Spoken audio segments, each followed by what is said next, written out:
அறத்தின் வழி நின்று வழிபடுத்த இனத்திற்கான ஒரு ஊடகம் வள்ளுவம். சப்ஸ்கிரைப் செய்து உறுதுணையாகுங்கள். பொருளாதாரம் கொடுத்து பெருந்துணையாகுங்கள். வள்ளுவம் நேயர்களுக்கு வணக்கம். அரசியல் பேசு நிகழ்ச்சிக்கு உங்களை வரவேற்பதில் மகிழ்ச்சி. என்று நம்மோடு இணைந்திருக்கிறார் டெல்லியிலிருந்து ராஜகோபாலன் அவர்கள். சார் வணக்கம். சார் நமஸ்காரம்பா. வணக்கம். எப்படி இருக்கீங்க சார்? ஜோரா இருக்கேன். விஜய் வந்திருக்காரு டெல்லிக்கு, இன்னும் உற்சாகமா இருக்கும் சார். அதுக்கு முன்னாடி அதிமுகவுல ஏற்கனவே 3 எம்எல்ஏக்கள் வந்து ராஜினாமா பண்ணி தாவேகாவுல ஆதவர்ஜுனா முன்னிலையில இணைஞ்சிருந்தாங்க. நேற்று இசக்கி சுப்பையா, அம்பாசமுத்திரத்தனோட எம்எல்ஏ இசக்கி சுப்பையா அவர்கள் அமைச்சர் ஆனந்த் அவர்களை பார்த்து அங்க இணைஞ்சிருக்காரு. ராஜினாமா கட்சியும் ஜேசிடி பிரபாகரன் அவர்களிடத்துல கொடுத்திருக்காரு. எப்படி பாக்குறீங்க? அதிமுகவில இருந்து அடுத்தடுத்து எம்எல்ஏக்கள் ராஜினாமா செய்வதை எப்படி பாக்குறீங்க? ஜேசிடி பிரபாகரன் சபாநாயகர் அவர்கள் அதை உடனடியா ஏத்துக்கிறத எப்படி பாக்குறீங்க சார்? தமிழக அரசியலில் ஒரு மாறுதலை பார்க்கிறேன். குறிப்பாக ராகுல் காந்தி காங்கிரஸ் தலைவருக்கு ஏன் கோபம் வந்தது என்று கேட்பதில் அதற்கு இதுதான் விடை. ராகுல் காந்தி தமிழ் வெற்றி கழகத்திலிருந்து எதிர்பார்க்கவில்லை அதிமுகவை விஜய் உடைப்பார் என்று. அதனால்தான் ராகுல் காந்தி டெல்லியில விஜயை பார்க்கல அப்படின்னு சில காங்கிரஸ் ஒர்க்கிங் கமிட்டி மெம்பர்ஸ் தான் சொல்றாங்க. ஜோதிமணியினுடைய அறிக்கையும் அதை பின்னதான் இருக்கு. இப்ப நீங்க கேட்டீங்க, ஒரு பதில் கேட்டீங்க, அந்த பதில் நான் சொல்றேன். இப்போ போன அப்பா ஸ்பீக்கர் சொல்றாரு, நம்ம ஸ்லோவா போகணும், உடனே படப்படன்னு ஆயிடுச்சு எடுக்கூடாதுன்னு சொல்றாரு. அது ஒரு அறிவுரைக்கு நல்லதா இருக்கு. ஆனா ஒவ்வொரு சபாநாயகர் இந்த 5 பேர்ல ஒண்ணு இல்ல ராபின்சன். இது அப்பாவும், இது ஜெயசிடி பிரபாகரன், இது ஓம் பிர்லா. அப்படி இருக்கலாம் இல்லையோ? ஒவ்வொரு அணுகுமுறை அந்தந்த கட்சியினுடைய அணுகுமுறை. அதை தவிர சில அரசியல் காரணங்களுக்காகவும் தமிழக ஆளுங்கட்சியினுடைய ஆதரவுக்காகவும் சபாநாயகர் ஈடுபடலாம் என்பதுதான் யதார்த்தம். இப்ப அதிமுக பிளவுபட்டதுனால இவங்கெல்லாம் ஒரு 15 நாளுக்குள்ள அந்த கான்ஸ்டிடியூஷன்ல இடம் இருக்குது ராபின்சன். நீங்க என்னைக்கு ஓட்டு போட்டீங்களோ, ஓட்டு போடாது இருந்தீங்களோ, தடையை மீறினீங்களோ, இல்ல விப்ப மீறாத இருந்தீங்களோ, 15 நாளைக்குள்ள உங்களுக்கு ஒரு விளக்கத்தை சபாநாயகருக்கும் உங்க கட்சி தலைவருக்கும் கொடுக்க வேண்டும் என்று ஒரு ரூல் இருக்குது. அந்த ரூல் பிரகாரம் பாத்தீங்கன்னா 28ஆம் தேதி நாளை மாலை 4 மணி விட்டு டைம் இருக்குங்க. இவங்க போய் கொடுத்துட்டோம்னா உடனே எடப்பாடி பழனிசாமி தரப்புல இருந்து இவரெல்லாம் மன்னிப்பு கேட்டுட்டாங்க, அது மேல ஆக்ஷன் எடுக்காது, அந்த லெட்டர் வித்ட்ரா பண்ணிடலாம். இது ஜெயசிடி பிரபாகர் ஸ்பீக்கருக்கு நல்லதா போயிடும். இல்லை என்றால் இதுக்கு கூட 27 பேருடைய பதவி டமால் காலியாயிடும். இப்ப பிரபாகர் கைது போட்டார்னா பிரபாகரன் காலதாமதமாச்சுன்னா சில பேர் கோர்ட்டுக்கு போவாங்க, டிஎம்கே கோர்ட்டுக்கு போவாங்க. அதை தவிர இன்பதுரை என்று சொல்லக்கூடிய அதிமுகவினுடைய ராஜ்யசபா உறுப்பினர் சுறுசுறுப்பாக செயல்பட்டார், அவரை பாராட்ட வேண்டும். அதை தவிர சசிரேகா என்று சொல்லக்கூடிய வக்கீல், அதிமுகவுடைய வக்கீல், நேற்று ஸ்பீக்கர் போய் நின்றுட்டாங்க. அதையும் நாம் பாராட்ட வேண்டும். காரணம் என்ன என்றால் விழிப்புணர்ச்சியுடன் இருக்கிறார்கள் அதிமுகவினர், எடப்பாடி பழனிசாமியினர். இது எல்லாமே விட்டுருங்க ராபின்சன். நான் ஒன்னே ஒன்று புதுசா சொல்றேன். தமிழக அரசாங்கம் இன்னும் 6 மாதத்திற்கு கவலை கிடையாது. அவர்களுக்கு நம்பிக்கை தீர்மானமோ நம்பிக்கை இல்லா தீர்மானமோ வராது. இந்த 6 மாதத்திற்குள் தன்னுடைய செயற்கையான மெஜாரிட்டியை இழைக்க வேண்டும் என்று ஆதவர்ஜுனாவோ அல்லது விஜயோ அல்லது நம்ம அதன் அமைச்சர்கள் யாராவது கூட புசி ஆனந்த் அவர்களோ ஈடுபட்டால் அது விஜய்க்குத்தான் அவப்பெயரை கொண்டு நிற்கும். சட்டசபையில் அமளி இருக்கும் என்பதுதான் என்னுடைய கருத்து. இது அரசியல் பிரச்சனை என்று சட்ட பிரச்சனை ஆகிவிட்டால் அவங்களாம் ஓட்டு போடவே முடியாது. என்னைக்கு பாருங்க, நம்பிக்கை தீர்மானத்துக்குள்ள ஒரு ஓட்டு வர முடியாது பற்றி சுப்ரீம் கோர்ட் தான் சொன்னாங்க, போடுன்னு ஒரு எம்எல்ஏ. இந்த மாதிரி ஒரு சிக்கல்கள் இருக்கும். இந்த சிக்கல்கள் மூலமாக தப்பித்தது அதிமுக, எடப்பாடி பழனிசாமி. இல்லை என்றால் மேலும் பிளவுபட்டு இருக்கும். சார், சபாநாயகர் ஜேசிடி பிரபாகரன் அவர்கள் அதிமுக பொதுச் செயலாளர் இபிஎஸ் அவர்கள் கொடுத்த கடிதத்தை கிடப்புல போட்டுட்டு ராஜினாமா கடிதத்துக்கு மட்டும் உடனே ஆக்ஷன் எடுக்கிறாருன்றது ஒரு பெரிய விமர்சனமா அப்பாவு அவர்கள் வச்சிருக்காரு, முன்னாள் சபாநாயகர் வச்சிருக்காரு. அது கரெக்ட். அவர் அப்பாவை சொல்றது கரெக்ட், எடப்பாடி பழனிசாமி செய்ததும் கரெக்ட். அதுக்கு மேலதான் கோர்ட்டுக்கு போறேன்னு என்பதை சொல்லிட்டாரு. அதுதானுங்க மீதி பேர் போறது நிறுத்தினதுங்க. இப்ப வெள்ளம் அடிச்சுன்னு போகாத இருந்தது பாருங்க, அந்த லெட்டர் தான். இல்லாம அந்த மதகு போட்டாங்க, அந்த இதுல அந்த காய்வாயில இருந்து அந்த ஏரியில இருந்து ஒரு மதகு இன்பதுரை அந்த கடிதம் கொடுக்கவில்லை என்றால் கண்டிப்பாக மீதி 4-5 பேர் இன்னைக்கு ராஜினாமா பண்ணிருப்பாங்க. அந்த ராஜினாமா பண்ற டிராமா நின்று வச்சு பாருங்க 3ஓட. இப்போ நிறைய பேர் ராஜினாமா பண்ணிருந்தாங்க. இதனுடைய முன் உதாரணமே நான் சொல்லுகிறேன். விஜய் அவர்கள் ஆரம்பித்த பொழுதே கட்சியை, அதாவது ஆட்சியை, அவங்களுக்கு வந்து காங்கிரஸ் 5 பேர் ஆதரவு கொடுத்து கவர்னரை ஒரு தரம் முதல் தரம் பார்த்துட்டு வந்தப்ப கவர்னர் சொன்னார் லெட்டர் கொண்டு வான்னு சொன்ன உடனே விஜயனுடைய ஆதரவாளர்கள் 5ஆம் தேதி மாலை 106 பேரும் ராஜினாமா செய்ய வேண்டும் என்ற முடிவுக்கு வந்து விட்டார்கள். உங்களுக்கே தெரியும், அவங்களே சொன்னாங்களே. அப்ப என்ன அர்த்தம்? முதல் கோணல் முற்றும் கோணல். நீங்க உங்களோட திங்கிங் ப்ராசஸ் பாருங்க, பாசிட்டிவா இல்லையிலே, நெகட்டிவா தானே இருந்தது. அந்த நெகட்டிவிட்டி இன்னும் கண்டினியூ ஆகுதுங்களே. நீங்க இயற்கை முறையில உங்களுக்கு மெஜாரிட்டி இல்லை, பெரும்பான்மை இல்லை. செயற்கை முறையை பண்ணணும்னு பாத்தீங்கன்னா, இப்போ நான் கேள்விப்படுறேன் திமுக கூட 3 MP MLA ராஜினாமா பண்ண போறாங்கன்னு. அவங்க என்ன பண்ணுவாங்க? ஓ பன்னீர்செல்வம் கூட தத்தளிக்கிறார், அவரும் ராஜினாமா பண்ணிட்டு தாவேக்கால சேரலாம்னு நினைக்கிறான்னு கேள்விப்பட்டேன். இதெல்லாம் நிறைய விஷயம் இருக்குதுங்களே. திமுகவில் இருக்கக்கூடிய அதிமுக அனுதாபிகளுக்கு ஐயா மு.க. ஸ்டாலின் பச்சை கொடி காமிச்சிட்டாரு, நீங்க எல்லாம் போறதுன்னா போங்கன்னு. எனக்கு ஒண்ணு ஆச்சு, நீங்க உதயசூரியன் சிம்பிள்ல கண்டெஸ்ட் பண்ணிருக்கீங்க, இது நீங்க ராஜினாமா பண்ண போறீங்களா இல்ல வெளில போறீங்கன்னா போயிட்டு வாங்க, அதை சொல்லிட்டாரு. இன்னும் ஒரு வாரத்துல பாருங்க ஓபிஎஸ் கூட ரிசைன் பண்ணிட்டு கட்சியில்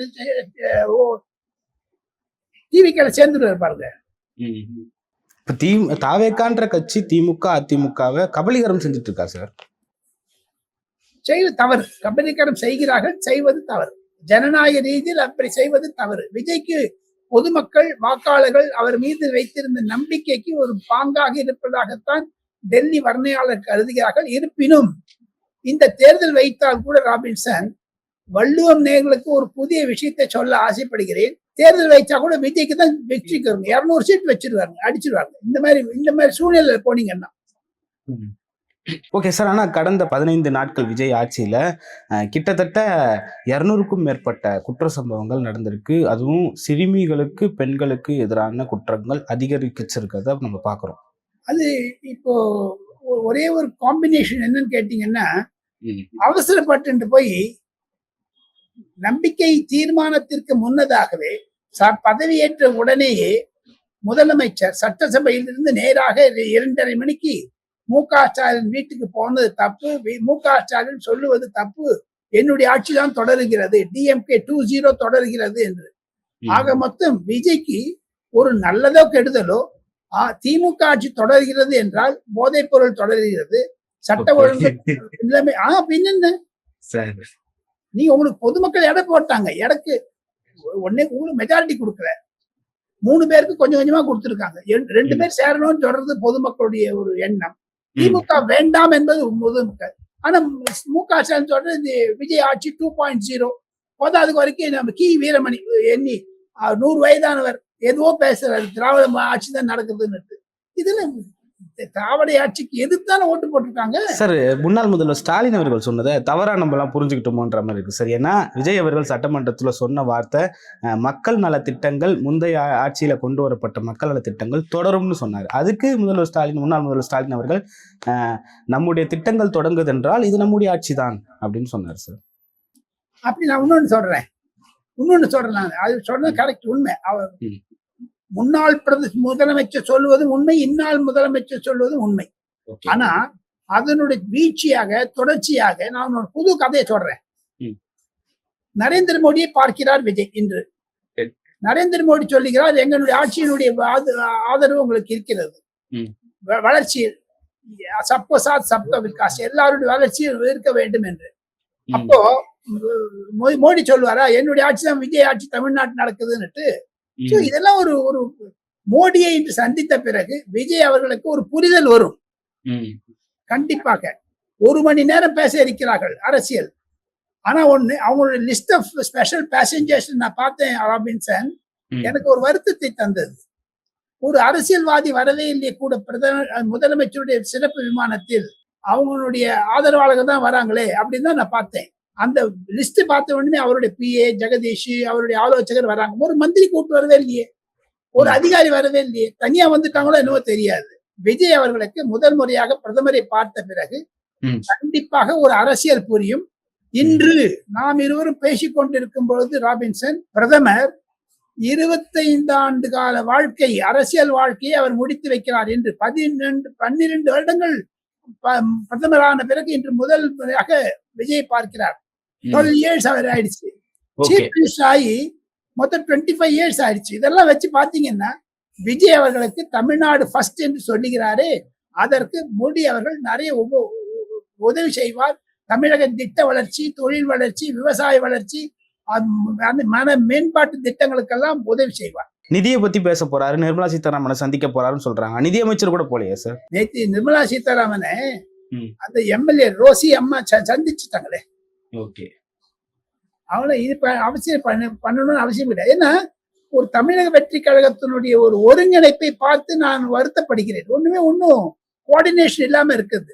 எந்த மினிஸ்டர் வந்து ஏன்னா பிரைம் மினிஸ்டர் பார்க்க போதுன்னு சாதாரண இல்லைங்க ராபின்சன். மிக உயர் பதவியில் இருக்கு. அவருடைய தயவில் நம்ம தமிழ்நாடு அரசாங்கம் நடக்க வேண்டிய நிலைமையில் இருந்தாலும் அவர் தமிழக வளர்ச்சிக்காக அதை தவிர விஜய் கூட நான் டிரான்ஸ்பரண்டா இருப்பேன் ராகுல் காந்தி எதிர்க்க சொன்னாரு பதவியேற்ற பொழுது. மோடியை சந்தித்த பிறகு தமிழகத்திற்கு திமுகவிற்கு நான் இவ்வளவு பணம் கொடுத்தேன், ஒன்றுமே உபயோகப்படவில்லை என்பதை மோடி அவர்கள் விஜயுடன் எதிர்த்து உடைப்பார்கள், எடுத்து கூறுவார், நோட் பண்ணி காமிப்பார். ஆக மொத்தம் வெள்ளை அறிக்கை வருவதற்கு முன்னதாக மத்திய நிதியமைச்சர் நிர்மலா சீதாராமனை, மத்திய உள்துறை அமைச்சர் அமித்ஷாவையும் விஜய் அவர்கள் பிரதமரையும் பார்ப்பதிலிருந்து தமிழகத்தை பற்றி டெல்லி என்ன உணர்கிறது என்பதனுடைய ஒரு சாராம்சம் விஜய்க்கு புரிதலை உண்டாக்கும். ஓகே சார், அமித்ஷா அவர்களை சந்திக்கிறதுக்கான வாய்ப்பு இருக்கா சார்? ஏன்னா நிதியமைச்சரை சந்திக்க போறாரு, பிரதமரை சந்திக்க போறாருன்றது இருக்கு. அமித்ஷாவை சந்திக்கிறதுக்கான வாய்ப்பு இருக்கா? சந்திக்க இருக்கிறார், டைம் கொடுத்துட்டாங்க. அமித்ஷாவும் மேற்கு வங்காளத்திலிருந்து இன்று காலை திரும்பி வந்து விட்டார். ஆக மொத்தம் அமித்ஷா சந்திப்பும் பிரதமர் சந்திப்பும் நிர்மலா சீதாராமன் சந்திப்பும் மிக மிக முக்கியம் வாய்ந்தது. தமிழக நிதி நிலையை பற்றி வெள்ளை அறிக்கை தருகிறேன் என்று சொன்னாரே, அதனுடைய பூர்வாங்கங்களை எல்லாம் பேக்ரவுண்ட் ப்ரிப்பரேஷன் பண்ணுவதற்கு முன்னதாக முதலமைச்சருக்கு ஒரு புரிதல் கிடைக்கும். அதிகாரிகள் கொடுத்தாலும் அந்த வெள்ளை அறிக்கையை பற்றி முதலமைச்சருக்கு என்று ஒரு புரிதலை கிடைக்கும். முதலமைச்சரை பாராட்ட வேண்டும். காரணம் என்ன என்று கேட்டால், கடந்த 15-20 நாட்களாக தமிழகத்தில் இருக்கக்கூடிய தொழில் அதிபர்களை பலரை பார்த்து கொண்டு வருகிறார். Confederation of Indian industry, federation of industry எல்லாத்தையும். ஸோ அதெல்லாம் வச்சு பார்த்தீங்கன்னா ஒரு ஒரு முழு பிம்பம் கிடைக்கிறது.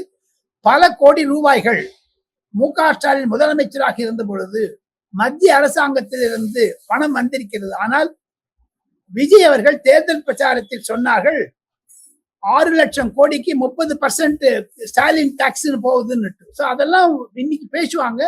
பேசின அப்புறம் தமிழகத்தினுடைய பட்ஜெட் தொடர் ஜூன் 12 13 வாக்கில் சென்னை அசம்பிளியில கூட இருப்பதனால், தமிழக பட்ஜெட் கூட இருப்பதனால் விஜய்க்கு ஒரு புரிதல் வரும். இன்னைக்கு சீஃப் செக்ரட்டரி டெல்லியில தான் இருக்காரு, பைனான்ஸ் செக்ரட்டரி டெல்லிக்கு வந்திருக்காரு, அவங்க எல்லாம் உதவி செய்வார்கள் என்று நான் நம்புகிறேன்.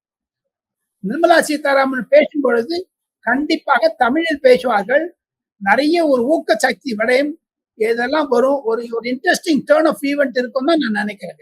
ஓகே சார், ஏற்கனவே பாராளுமன்றத்தில் சி.வி. சண்முகத்தோட இடம் வந்து காலியாக இருக்குது. அதுக்கு யார் வந்து தாவேகா தரப்புல இருந்து வேட்பாளர் நிற்க வைக்க போகிறாங்கன்ற ஒரு கேள்வி இருக்குது. அதே போல் இப்போ தமிழ்நாட்டில் 5 சட்டமன்ற தொகுதிகள் காலியாக இருக்குது. என்ன நடக்க போகுது, எப்போ தேர்தல் நடக்க போகுதுன்ற ஒரு கேள்வியும் இருக்குது. தமிழக அரசாணையில் கெசட் நோட்டிபிகேஷன் வந்தாச்சு, 4 வேகன்சி. இப்ப தேர்தல் கமிஷனுக்கு வந்துருச்சு. அது இன்னைக்கு காலையில் இமெயில் வந்தாச்சு. இன்னும் 3 மாதத்தில் தேர்தல் நடக்கும். எழுதி வச்சுங்க, ஆகஸ்ட் முதல் வாரத்தில் தேர்தல் நடக்கும். இந்த 4 கான்ஸ்டிட்யூன்சிக்கு இன்று அல்லது நாளை பலர் ராஜினாமா செய்வாரே, ஆனால் அது செப்டம்பருக்கு தள்ளி போகப்படும். நான் கேள்விப்படுற மட்டும் இன்னும் 4 பேர் ரிசைன் பண்ண போறாங்கன்னு கேள்விப்பட்டேன். ஏன்னா விஜய் சொல்றாரு, நம்மளுக்கு நாமே 120 வந்தா நல்லா இருக்கும், காங்கிரஸை கைட்டி விட்டுடலாம், கம்யூனிஸ்ட கைட்டி விட்டுடலாம், திருமாவளவன் வேண்டாம். ஆக மொத்தம் இந்த காங்கிரஸ் வந்து பண்ணக்கூடிய தலைவலி இருக்குது பாருங்க. காங்கிரஸ் வந்து மு.க. ஸ்டாலின் குத்தினாங்கிறாங்க, விஜய் குத்துவாங்க. இன்னைக்கு பாருங்க, மேகதாது விஷயத்துல காங்கிரஸ் கையாளம்பி விட்டாங்க. இது அப்ப நீங்க கேட்டீங்க ராஜ்யசபாக்கு யார் வர போறாங்கன்னு. நம்ம இந்த ஜோசியர் இருந்தார், அவர் அனுப்புறான்னு சொன்னாங்க. இப்ப பிரவீன் சக்கரவர்த்தி அனுப்புறான்னு சொல்றாங்க. ஆக மொத்தம் அந்த வாரம் யார் வந்தாலும் ஒரே 1.5 வருடங்களுக்கு தான் பதவி இருக்கும். சோ அவருக்கு இன்னும் 6 வருடம் கொடுத்தாலும் கொடுக்கலாம். ஏன்னா சி.வி. சண்முகத்துடைய பதவி காலம் அடுத்த வருடத்துடன் முடிய இருக்கிறது 2027. இதெல்லாம் வச்சு பாத்தீங்கன்னா ஒரு புதிய திருப்பம் இருக்கும். ஒன்னே ஒரு கேள்வி கேட்கிறேன் வள்ளுவம் நேர்களிடம். தமிழகத்தில் இருந்து 40 எம்பிக்கள் ஜெயித்தார்கள்.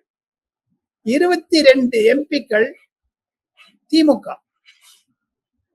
மீதி 17 எம்பிக்கள்லாம் காங்கிரஸ், கம்யூனிஸ்ட், கம்யூனிஸ்ட் லெப்ட், அப்புறம் எம்டிஎம்கே என்றெல்லாம் இருக்கிறது, பாட்டாளி மக்கள் கட்சி என்பது. என்னுடைய ஒரே ஒரு குறிக்கோள், தமிழகத்தினுடைய நிதி நிலை பற்றி திருமாவளவனோ ரவிக்குமாரோ அல்லது சிபிஎம் எம்பிக்களோ அல்லது தமிழக காங்கிரஸ் எம்பிக்களோ நாடாளுமன்றத்தில் எடுத்துரைப்பார்களா மாட்டார்களா? திமுக எம்பிக்கள் 22 பேர் இருக்காங்க பாருங்க. அவங்களுடைய அசம்பிளி தொகுதி 6 அசம்பிளி தொகுதி அவங்கவுங்க கீழே இருக்குது. 132 அசம்பிளி தொகுதிகளில் தாவேகா வெற்றி பெற்றிருக்கிறது. ஆக மொத்தம் இந்த திமுக எம்பிக்கள் மானசீக ரீதியில் பார்த்தார்கள், யதார்த்தமாக பார்த்தால் ராஜினாமா செய்ய வேண்டும். எதற்காக அந்த 22 பேர் இப்ப சீஃப் மினிஸ்டர் போய் பார்ப்பாங்களா தம்பி? தமிழகத்தில் இருக்கக்கூடிய ஒரு ப்ராஜெக்ட்ஸ் எல்லாம் பெண்டிங்கா இருக்குதுன்னு சொன்ன ஸ்டாலின் கையெழுத்து போட்டு கொடுத்தே திமுக வந்து பார்லிமெண்ட்ல ரிஃப்ளெக்ட் பண்ணல, எதிரொலிக்கல. விஜய் சொல்றதுனால பண்ண போறாங்களா? ஆக மொத்தம் தமிழக பிரச்சனை எது வந்தாலும் தமிழக அரசாங்கத்தை ஆதரிக்கும் வகையில் திருமாவளவன் செயல்படுவார். தமிழக வெற்றி கழகத்தினுடைய பிரதிநிதியாக விடுதலை சிறுத்தை தலைவராக இருந்தாலும் திருமாவளவன் திமுக சொல்வதை எதிர்க்க வேண்டும், காங்கிரஸ் சொல்வதை எதிர்க்க வேண்டும், விஜய்க்கு சாதகமாக பேச வேண்டும். இது மாதிரியான நிலையில் தள்ளப்பட்டு விட்டார் திருமாவளவன். ஓகே சார், கடைசியா ஒரு கேள்வி என்னன்னா, நேற்றைய தினத்துல விசிகாவும் திமுகவினரும் போராட்டத்தில் ஈடுபட்ட பொழுது ஒருவரை ஒருவர் தாக்கி கொண்டார்கள். இதே போல காங்கிரஸும் திமுகவினரும் தாக்கி கொள்றாங்க. கூட்டணியா போன மாசம் வரைக்கும் ஒன்னா இருந்த கட்சிகள் இன்னைக்கு ஒருவரை ஒருவர் தாக்கி கொள்கிறாங்க. அதையும் அதே போல இன்னைக்கு சுப்ரீம் கோர்ட்ல எஸ்ஐஆர் எடுத்தது சரியானதுதான் சொல்லிட்டு சொல்லியிருக்காங்க. ரெண்டுத்தையும் சொல்லிடுங்க சார். இதனுடைய பிரதிபலிப்புகள் கண்டிப்பாக தமிழக சட்டமன்றத்தில், நாடாளுமன்றத்தில் எதிரொலிக்கும். வன்முறைகள் அதிகமாகும் சட்டமன்றத்திற்கு உள்ளாகவே. எப்பொழுது பொது இடங்களில் தாவேகா ஊழியர்களை திமுக ஊழியர்களோ அல்லது பாட்டாளி மக்கள் கட்சி விடுதலை சிறுத்தை கட்சி ஊழியர்கள் திமுக சண்டை போடுறாலோ அதே மாதிரியான நிலைமை தரை மட்டத்தில் இருப்பது சட்டமன்றத்திலும் கிடைக்கும். நீங்க எதிர்பார்க்கலாம். இனி வரக்கூடிய நாட்களில் அடிதடி சட்டமன்றத்திற்குள்ளே நடந்தாலும் ஆச்சரியப்படுவதற்கு இல்லை. அதே நிலைதான் பாராளுமன்றத்தில் நடக்கும். காரணம் என்னன்னா, இந்த டிஎம்கே எம்பிஸ் சும்மா இருக்க மாட்டாங்க. ஏற்கனவே கனிமொழி லெட்டர் போட்டாங்க, எங்களுக்கு தனியா சீட்டை கொடுன்னு. காங்கிரஸோட உட்கார போவதில்லை. அடிதடி பொறுத்து நடக்கும். இந்த ஒரு மாசத்துக்குள்ள எத்தனையோ பிரச்சனைகள் வந்தாலும் விஜய் சிறப்பாக செயல்பட்டார் என்று வைத்துக் கொண்டாலும் பிரதமர் நரேந்திர மோடியை விஜய் பார்ப்பதில் காங்கிரசிற்கு ஒரு மன தங்கடம் இருக்கிறதான் செய்கிறது. விஜய் அவர்களுக்கு பிரதமர் மோடி வந்து கண்டிப்பாக சில நற்போதனைகளை செய்து விடுவார். நீ காங்கிரஸோட இருக்கிறது விற்காதே, குத்துவாங்க முதுகுல, நீ ஜாகிரதையாரு. நான் கேள்விப்படுகிறேன், பிரதமர் தான் முதலமைச்சராக இருந்த பொழுதும் சரி, பிரதமரான பிறகும் சரி, தன்னுடைய மந்திரி சகாக்களுக்கு என்ன சொன்னாரோ அதை விஜயிடம் சொல்லுவார். தங்களுடைய கட்சி நன்றாக வர வேண்டும் என்றால் தங்களுக்கு இருக்கக்கூடிய ஆப்த மந்திரிகள் யாராவது இருந்தாங்கன்னா ஒரு திமுக ஆளோ அல்லது ஒரு அதிமுக ஆளோ கையில ஒரு 10 லட்சம் ரூபாய் கொடுத்தா ஸ்பை கேமரா ஸ்டிங் ஆபரேஷன் பண்ணிடுவாங்க. அது ஒரு பெரிய தர்ம சங்கடமாயிடும் உங்க அரசாங்கத்திற்கு.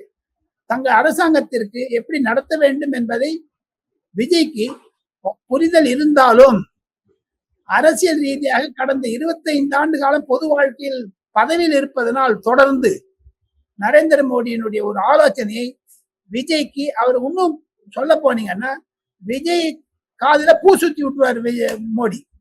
ஓகே சார், ராகுல் காந்தியும் சோனியா காந்தியும் சந்திக்கிறதுக்கு வாய்ப்பு இருக்கா சார்? விஜய் வாய்ப்பு இல்லைன்னு சொல்லிட்டாங்களே, சண்டைக்கு போவதில்லைன்னு சொல்லிட்டாங்க. ஏன்னா ராகுல் காந்தி அந்த கர்நாடகா பிசினஸ்ல இருக்காரு. அவரு இந்த எஸ்ஆர் பத்தி நீங்க கேட்டீங்க.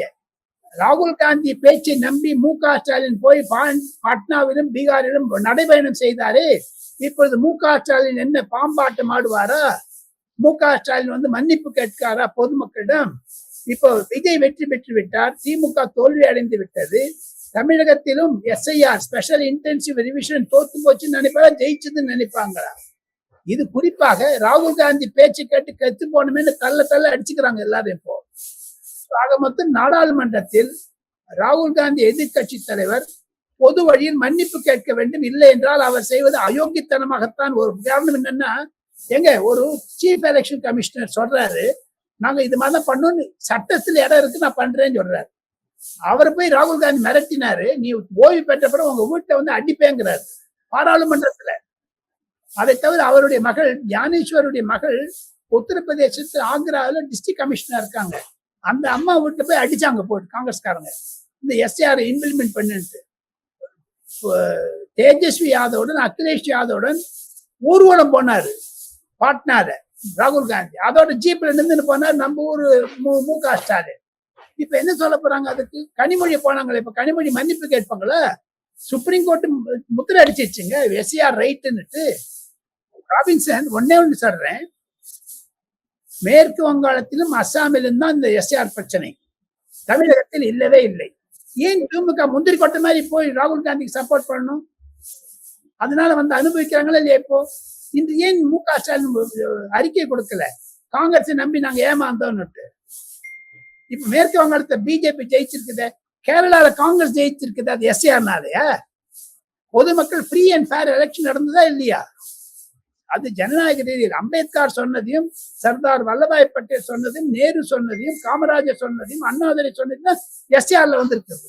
எங்க ஒரு ஃபாரினரோ இல்ல வந்து உங்களுக்கு புலம்பெயர்ந்த தொழிலாளர்களோ இல்ல தமிழர்களோ, நான் டெல்லியில இருக்கேங்க, நான் சென்னைக்கு வந்து ஓட்டு போட்டா எப்படி தப்பு? போதாத குறைக்கு வள்ளுவம் நேயர்களுக்கு ஒரு புரிதலை உண்டாக்க ஆசைப்படுகிறேன். 27 ஃபாரின் டூரிஸ்ட் வந்த பொழுது அவங்க எல்லாம் அரெஸ்ட் பண்ணிருக்காங்க தமிழ்நாடு போலீஸ். ஃபாரினர் வந்து அமெரிக்கால ஒருத்தர் ஓட்டு போட்டிருக்காரு தமிழ் வெற்றி கழகத்துக்கு.